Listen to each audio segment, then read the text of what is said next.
గంగపుత్రులకు పూర్తి తోడ్పాటు అందించే మత్స్యసాగర మాల ప్రాజెక్టును మరింత విస్తృతం చేద్దామని సీఎం చంద్రబాబు స్పష్టం చేశారు. శ్రీకాకుళం జిల్లా పర్యటనలో స్వర్ణాంధ్ర స్వచ్ఛాంధ్ర కార్యక్రమంలో ఏర్పాటు చేసిన స్టాల్ను పరిశీలించాలని ఆ తర్వాత రామ్మోహన్ నాయుడు ఆలోచనను అభినందించారు సీఎం చంద్రబాబు. మిగిలిన మత్స్యకార ప్రాజెక్టులతో ఈ కార్యక్రమాన్ని అనుసంధానం చేయాలని, యాప్ టెక్నాలజీ వాడుకుని మరింతగా కార్యక్రమాన్ని విస్తృతం చేయాలని, ఇందుకు సంబంధించి పూర్తి వివరాలతో సిద్ధం కావాలని కలెక్టర్లను ఆదేశించారు చంద్రబాబు. చెప్పండి. ఇదే సరే సార్, చెప్పాను కదా, సిఎస్ఆర్ యాక్టివిటీతో చేసాం సార్. మన ఫిషర్మెన్ విలేజెస్ కి రోడ్స్ అన్ని వాళ్ళకి ఏంటంటే సీషోర్ నుంచి 300-500 మీటర్స్ లోపలికి ఉంటాయి. రోడ్ సరిగ్గా లేపడం, నైట్ టైం వేటకి వెళ్తారు, తెచ్చుకోలేరు, వీళ్ళు బోట్స్ దగ్గరికి వెళ్ళలేరు. కాబట్టి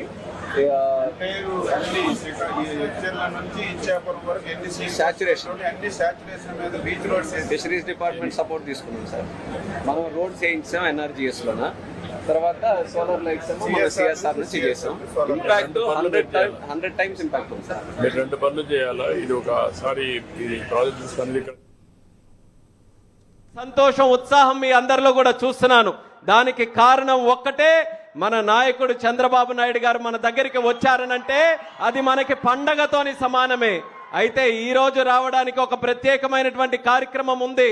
స్వచ్ఛాంధ్ర స్వర్ణాంధ్ర కార్యక్రమం దేశంలోనే one of the best programmes గా ఈ రోజు కీర్తించబడినటువంటి స్వచ్ఛాంధ్ర కార్యక్రమాన్ని మన శ్రీకాకుళం జిల్లాలో మనమందరం కూడా అందులో భాగస్వాములై, మనమందరం కూడా అందులో వాలంటీర్స్ గా ముందుకు వచ్చి ఈ రాష్ట్రంలో అన్నిటికంటే ముందంజలో శ్రీకాకుళం జిల్లాని నిలబెట్టాలని ఈ కార్యక్రమం ద్వారా మన ప్రజానికానికి అందరికీ కూడా కోరుకుంటున్నాను. మనం సాధారణంగా కోరుకునేది ఎప్పుడు కూడా అభివృద్ధి చెందాలని.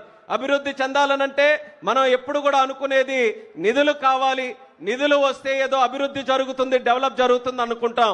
కానీ మనం ఆలోచించాల్సినటువంటి విషయం, కోట్ల రూపాయలు ఖర్చు పెడితే అభివృద్ధి ఏ రకంగా సాధిస్తామో మన ప్రాంతాన్ని, మన ఇల్లుని, మన వీధులని అన్ని కూడా సురక్షితంగా స్వచ్ఛంగా ఉంచుకుంటే దానికంటే ఎక్కువ పెట్టుబడి మనం అందరం కూడా సాధించినట్టే. అది మనం అందరం కూడా గుర్తుపెట్టు.